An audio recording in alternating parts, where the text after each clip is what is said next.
নমস্কাৰ সকলোকে স্বাগতম জনাইছো মোৰ ইউটিউব চেনেললৈকে। আজি এই ভিডিঅ'ৰ জৰিয়তে এনআইএছ সম্পৰ্কে এটা গুৰুত্বপূৰ্ণ আপডেট দিব বিচাৰিছোঁ। অসমত মেৰিট লিষ্ট প্ৰকাশ কেতিয়া পাব, কোনদিনা প্ৰকাশ পাব আৰু সেইটোলৈ অপেক্ষা কৰি থাকোঁতে বিহাৰৰ পৰা আহিল এনআইএছৰ কাৰণে এটা বহুত বেছি ভাল খবৰ। যিটো খবৰ এনআইএছৰ প্ৰাৰ্থীসকলৰ কাৰণে বহুত বেছি ভাল হয়, বহুত বেছি গুৰুত্বপূৰ্ণ। আৰু ভিডিঅ'টো শ্বেয়াৰ কৰিব এনআইএছৰ প্ৰাৰ্থীসকলে, যাতে প্ৰত্যেকজন এনআইএছৰ প্ৰাৰ্থীয়ে খবৰটো জানিব পাৰে। যিহেতু অসমত এতিয়ালৈকে মেৰিট লিষ্ট প্ৰকাশ হোৱা নাই বা এনআইএছৰ সম্পৰ্কে এটা বিতৰ্ক এতিয়ালৈকে চলি আছে যে বহুতে কৈ আছে এনআইএছৰ নাম সন্নিৱিষ্ট নহয় বা ফ্ৰেছ ৰিক্ৰুটমেণ্টৰ কাৰণেও এনআইএছ যোগ্য নহয়। আজিলৈকে বহুতেও সেইটোৱে ধাৰণা লৈ আছে বা বহুতে সেইটো কৈ আহি আছে। তেনে সময়তে বিহাৰৰ পৰা আহিল এটা বহুত বেছি ভাল খবৰ।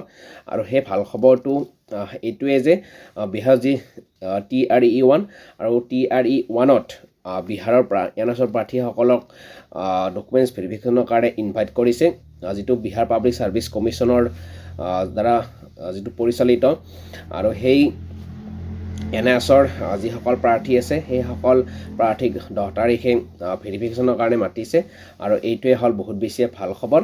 আৰু যিহেতু অসমত এতিয়ালৈকে মেৰিট লিষ্ট প্ৰকাশ হোৱা নাই বা প্ৰকাশ কেতিয়া হ'ব, কোনদিনা প্ৰকাশ হ'ব, যিহেতু 4500 পদৰ কাৰণে 15 ফেব্ৰুৱাৰীৰ পৰা আৰম্ভ হোৱাৰ কথা, তাৰ আগত এতিয়ালৈকে কোনো ধৰণৰ মেৰিট লিষ্টৰ জাননীও নাই, কোনো খবৰ নাই, যিটো নেকি প্ৰাৰ্থীসকলক হতাশ কৰি তুলিছে। আৰু সেই খবৰটো কেতিয়া, ভাল খবৰটো কেতিয়া আহিব তাৰ কাৰণে এনআইএছৰ প্ৰাৰ্থীসকলে অপেক্ষা কৰি আছে। লগতে বাকীবিলাক অপেক্ষা কৰি আছে যে এনআইএছৰ নাম আহিবনে নাহে, এনআইএছক ৰিজেক্ট হ'ব, কিবা হ'ব, এনেকুৱা বিভিন্ন যদিও কথা বতৰা চলি আছে। তেনে সময়তে বিহাৰৰ পৰা যিটো ৰিজাল্ট আহিল সেইটো বহুত বেছি ভাল খবৰ। তাৰ সমান্তৰালকৈ পঞ্জাৱতো আজি আহিল ভাল খবৰ।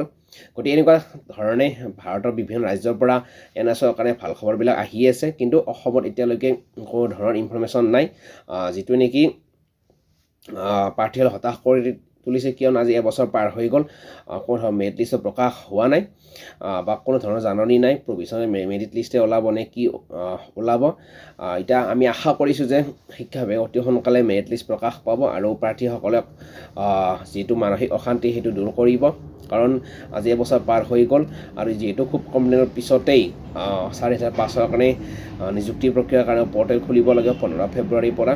যিহেতু বিজ্ঞাপন মতে 15 তাৰিখ লিখি দিছে, তেনে ক্ষেত্ৰত এতিয়ালৈকে কোনো ধৰণৰ মেৰিট লিষ্টৰ খবৰ নথকাত প্ৰাৰ্থীসকল হতাশ হৈ পৰিছে। গতিকে আশাবাদী সোনকালে প্ৰকাশ কৰক। লগতে এনআইএছৰ কাৰণে যিবিলাক ভাল খবৰ আহি আছে গোটেই অসমতো আহিব। আপোনালোকে খালি কিছুদিন ধৈৰ্য ধৰক, কাৰণ বিহাৰৰ পৰা আহিল ভাল খবৰ, পঞ্জাৱৰ পৰা আহিল, ৰাজস্থানৰ পৰা, এনেকৈ বিভিন্ন ৰাজ্যৰ পৰা খবৰবিলাক আহি আছে। তেনেক্ষেত্ৰত অসমৰ পৰা যে নাহিব তেনেকুৱা কোনো কথা নাই। গতিকে এনআইএছৰ প্ৰাৰ্থীসকল হতাশ নহ'ব, নিশ্চয় আপোনালোকক ৰাখিব, ইয়াত কোনো প্ৰশ্ন উঠিব নোৱাৰে। গতিকে সকলোৱে কিছুদিন অপেক্ষা কৰক, ধৈৰ্য ধৰক। ধন্যবাদ।